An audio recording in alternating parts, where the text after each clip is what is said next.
The Dead Sea, the lowest point on planet Earth, once described as a well-watered plain like the garden of the Lord.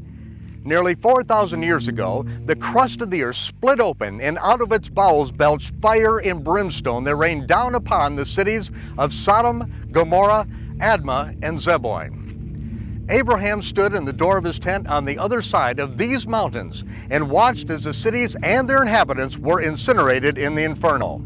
The Jordan River continues to wash minerals from the highlands of Israel into this dead-end chasm, and what appeared to be distant, nondescript rock formations out in the middle of the sun-parched Israeli desert turns out to be the ashen remains of the cities of the plain, found still standing and covered with millions of chunks of brimstone. I'm Michael Rood. Prepare for a rude awakening.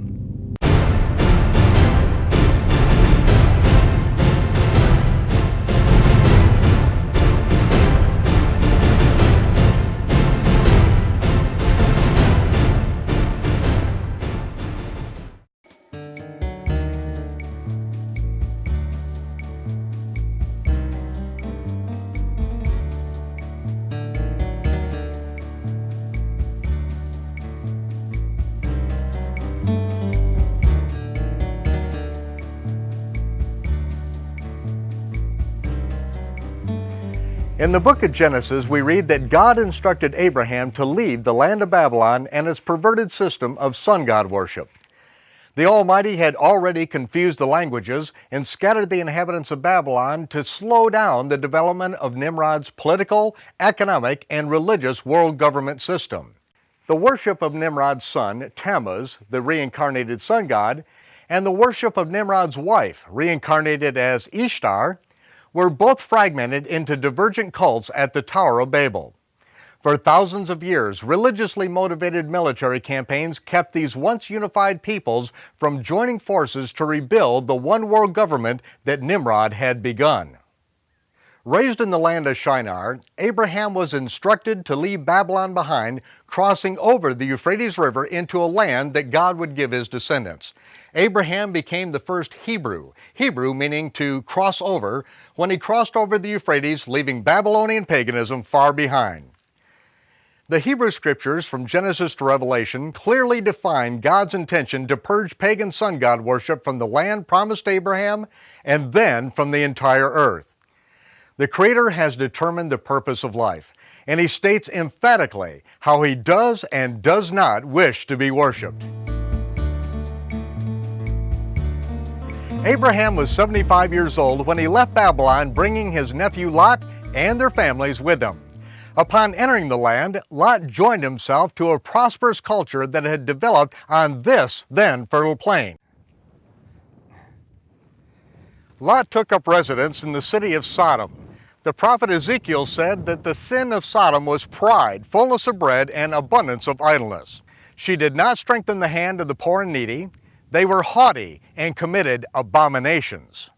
Sorry for this rude interruption, but if you want to know how to get on the bad side of the Almighty, search the scriptures for what God calls an abomination.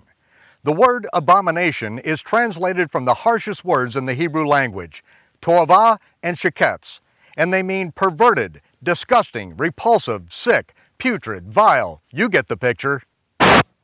Their self-indulgent lifestyle led to a perversion named after the city, sodomy, commonly known today as homosexuality. Abraham was forewarned that the sin of Sodom might have reached the point that divine intervention was required. Two angels who appeared as men left Abraham's tent to see what was transpiring in the city of Sodom.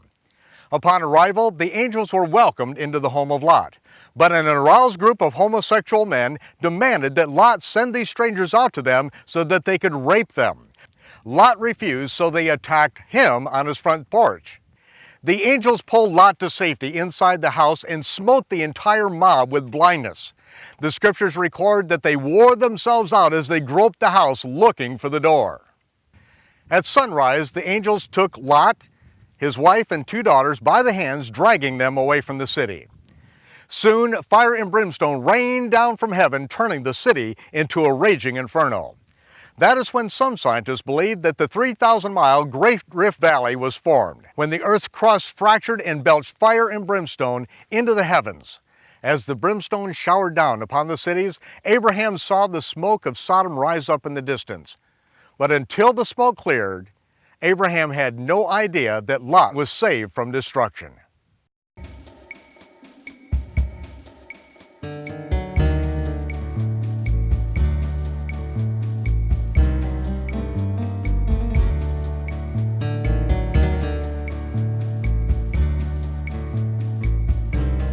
The buildings, streets, and walkways throughout the land of Israel are constructed primarily of what is commonly referred to as Jerusalem stone. Like the walls of the ancient city of Jerusalem behind me, a calcium rock which is as abundant in Israel as stray cats in the old city. And if you've ever been here, you know what I mean. The inhabitants of Sodom and Gomorrah would no doubt have taken advantage of this most common building material for their homes, palaces, and fortress walls, just as is used throughout the land today.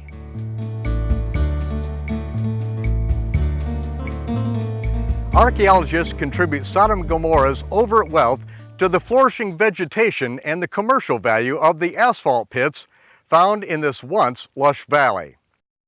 Asphalt, oozing from deep in the earth, turns this wadi into a surreal landscape. The builders of the cities on this plain had access to an unlimited supply of asphalt with which to cement their buildings into indestructible fortresses. Indestructible until burning brimstone rained from the sky, igniting the asphalt mortar and turning the city into a furnace.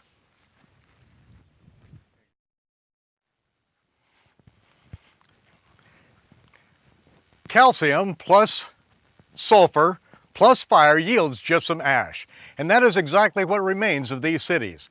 These structures appear as rock formations from a distance, but those who venture out into this deserted, lion-prowled wasteland soon find their trek to become laborious as they sink ankle-deep in this gypsum ash. When this ash is subjected to flame, it does not even change color. It has already been completely consumed.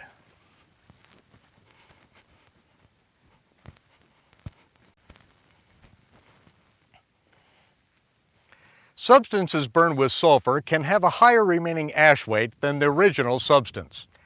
That may explain, in part, how this sphinx-shaped object and others like them can remain standing throughout the centuries. The layers of ash, twisted and warped by the intense heat, finally settle into a form that much resembles the original object. The minimal rainfall on this desert contributes to the longevity of these structures, slowly compacting the layers of ash through the centuries.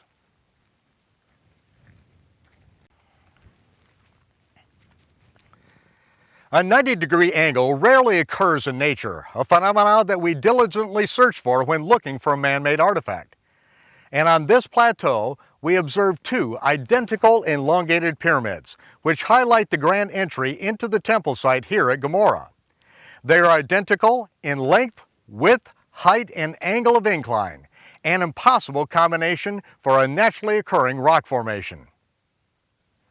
The entire area surrounding Gomorrah is rock.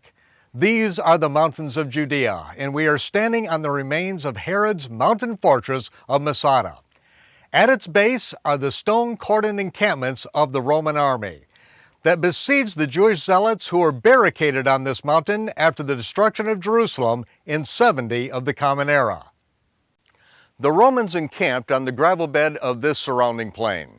But the city of Gomorrah, beyond these encampments, is unique in its structure and composition. Walls, buildings, and temple structures reminiscent of the ancient temples of Babylon are preserved as heavy gypsum ash. Moses referred to the condition of this area by saying, "The Lord overthrew Sodom, Gomorrah, Admah, and Zeboim in his anger and wrath. The whole land is brimstone and salt and ashes. It is not sown, nor bears fruit, nor grows any grass."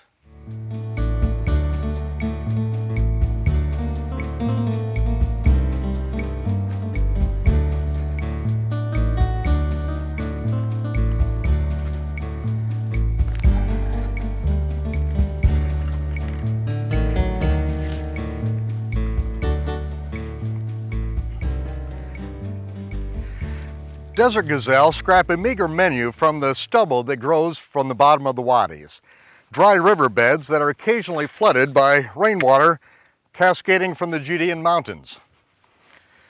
The gazelles scour the wadis in search of vegetation, but occasionally paw the ash on the plateaus to find a nutritious treat.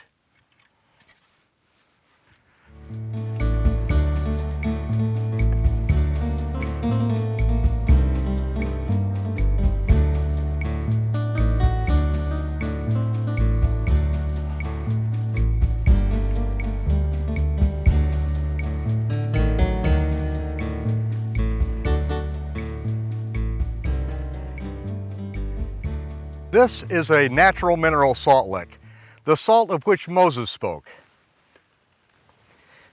Mineral salts from the bodies of the incinerated citizens of Sodom and Gomorrah continue to leach to the surface even after 4,000 years. After the atomic bombs were dropped that ended World War II in the Pacific, U.S. military inspectors at Hiroshima found piles of white powder near the blast site. Analysis proved the powder to be the mineral salts of the incinerated individuals who were vaporized in the fireball. All that was left was a pile of salt. That discovery and the salt licks of Sodom and Gomorrah may answer the question, what became of Lot's wife? The scriptures indicate she turned back to the doomed city and became not a literal pillar, but in the Hebrew, a memorial of salt. All that's left of her and the entire population is the mineral salts which the desert gazelle now eat.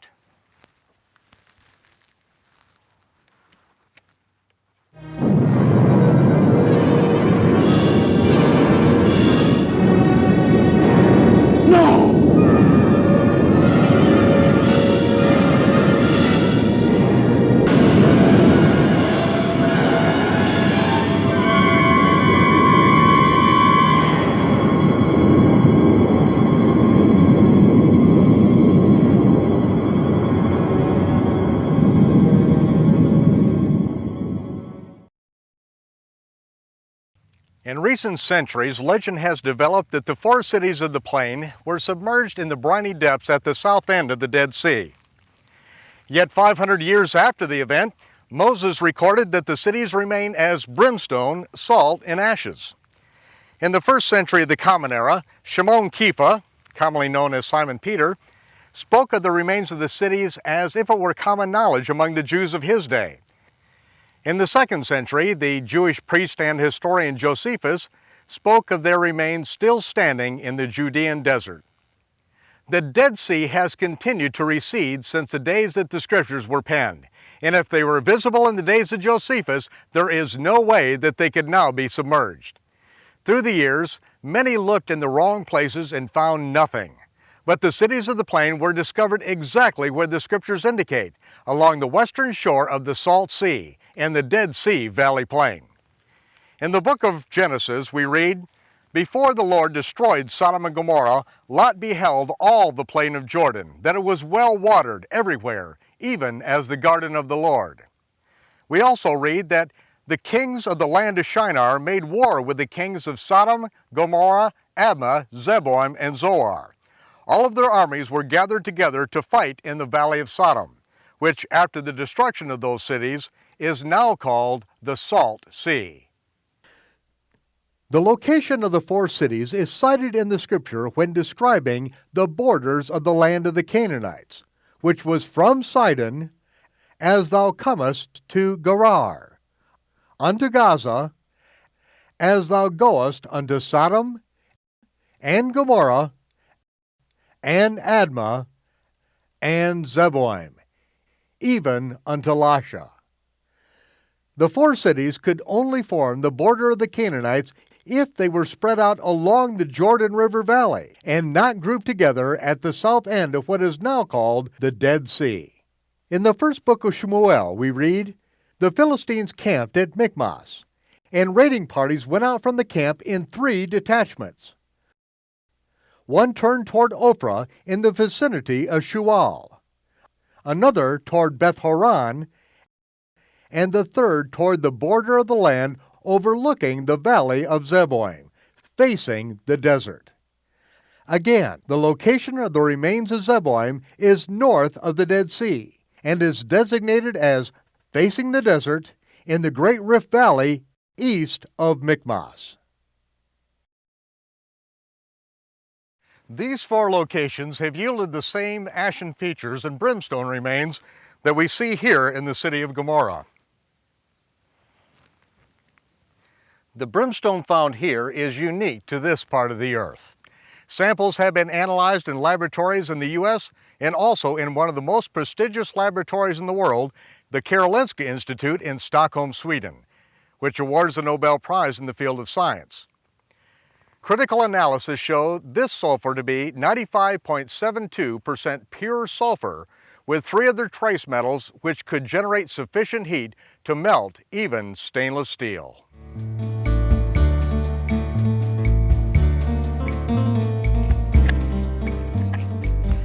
Several years ago, I spent an entire week camped out under the stars here in the city of Gomorrah. I'd heard that an archaeologist in the early 1800s had found this site and reported its location. In 1989, another archaeologist stumbled onto this site while working in the area. When I was introduced to the evidence, I was compelled to make a journey to this desert. Trudging my way through the ash by the light of the full moon, I crested an ashen incline onto this moonlit plateau. Pale yellow balls of sulfur, exposed by a recent fall rain, were perched on the surrounding ash. I crushed one between my fingers and inhaled. This was the reason that I journeyed over 8,000 miles. As a skeptic, I had to see and smell this testimony for myself. I returned to Jerusalem a week later with a suitcase full of brimstone. Finding friends in the old city, I related my adventure to a growing audience who was eager to see if brimstone would still burn after 4,000 years in the desert. Touching a match to a small piece, it immediately became a black oozing mass with a purple flame. We began to choke and gag as the hot sulfur dioxide fumes seared our lungs. We evacuated the building and got the brimstone out of the building onto the street where it burned itself out. And that was the last time that I lit brimstone indoors. But I did learn a valuable lesson. Being unable to breathe in the presence of the poisonous gases emitted from the brimstone, the inhabitants of the cities would have been rendered unconscious. They would have died a relatively painless death before their bodies and diseases were cleansed in the fire. Even in judgment, our Creator is merciful. Why did God destroy Sodom and Gomorrah? Because they couldn't find any faithful men, any godly men. People was doing evil. Lust, city full of lust. The sinfulness of them had reached his nostrils in heaven. Was that right? They sinned in a way that we shouldn't sin. Stealing, hurting each other. I have no idea. Because they were having all those sex orgies, I just told you. You name it. Whatever they had back then. He got angry, sin, disobedient, worshiping other gods.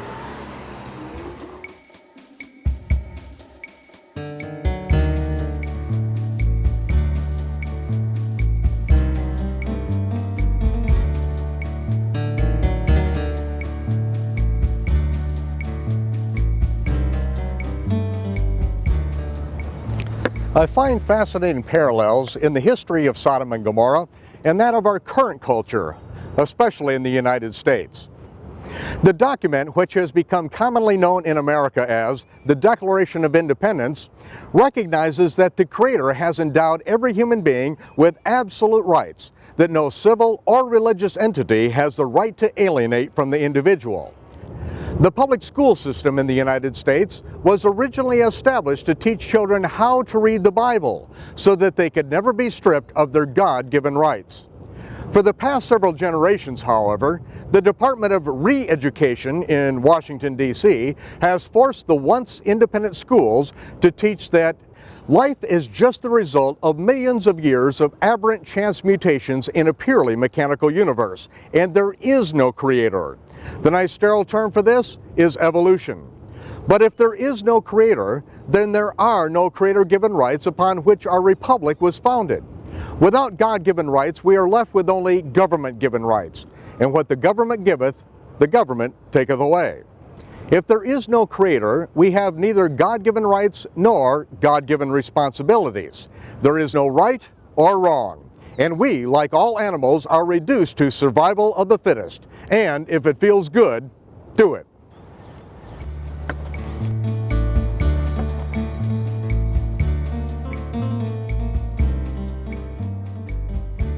Sodom and Gomorrah's kings promoted the same prosperity-driven, lawless lifestyle.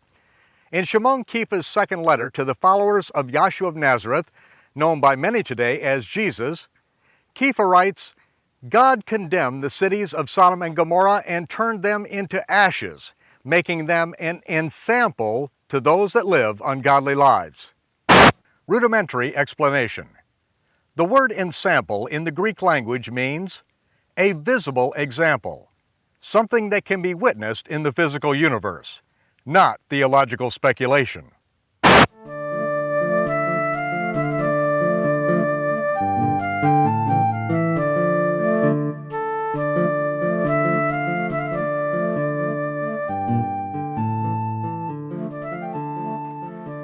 Just as surely as the Almighty does not rain fire and brimstone down on every generation or city in which there's gross wickedness, He has left a testimony in the earth for these last days.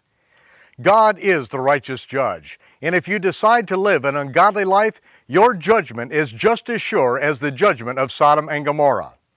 The remains of Sodom and Gomorrah are also a testimony to the righteous. Lot remained righteous in the midst of a sick, twisted, and perverse world. God delivered the righteous in the day of His judgment then, and He will deliver the just as He shakes the earth in these last days.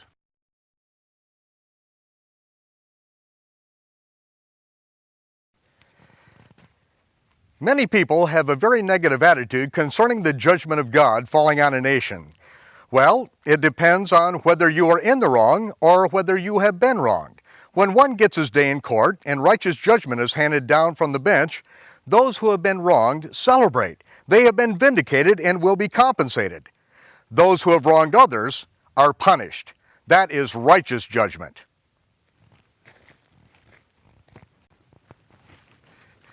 God's judgment on Sodom brought relief to those who were shackled in dungeons until they were abused to death. It ended the rape and murder of other men who had entered into the city expecting to conduct business and then return to their wives and children, only to be defiled mercilessly before being bludgeoned to death. It ended child pornography and sex slave markets. It ended kidnapping and prostitution rings. It ended the murder of babies conceived in the free sex atmosphere of Sodom's singles bars, church dating clubs, and the private studies of lawless clergy. Perhaps it ended the first syphilis and AIDS epidemics that would have wiped out the world before the age of modern medicine.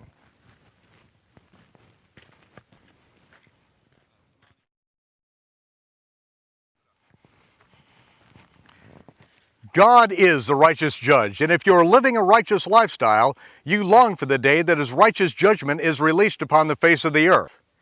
As it is written in the Psalms, the righteous speak of His judgment all the day long.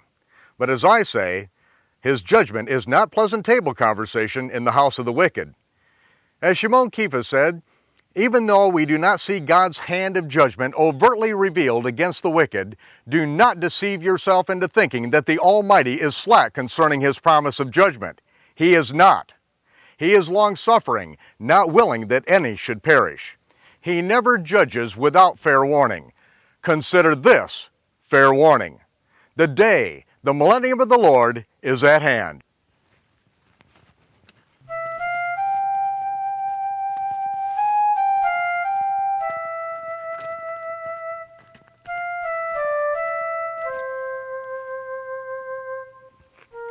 Just as Kefa prophesied, the remains of the cities of Sodom and Gomorrah stand as an ensample, a visible witness in the last days.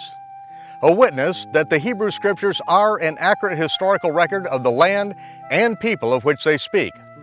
The ashen remains of those cities are a testimony to those who decide to live an ungodly life. They remind us that the judge, though long-suffering, will render a swift and terrible verdict to those who disobey His commandments and do their own thing. This brimstone is an aromatic reminder that the God of Abraham, Yitzhak, and Yaakov is the righteous judge, and that He will deliver the righteous in the day of judgment. I'm Michael Rood. Join us again next time for A Rood Awakening. And I'll see you when the smoke clears.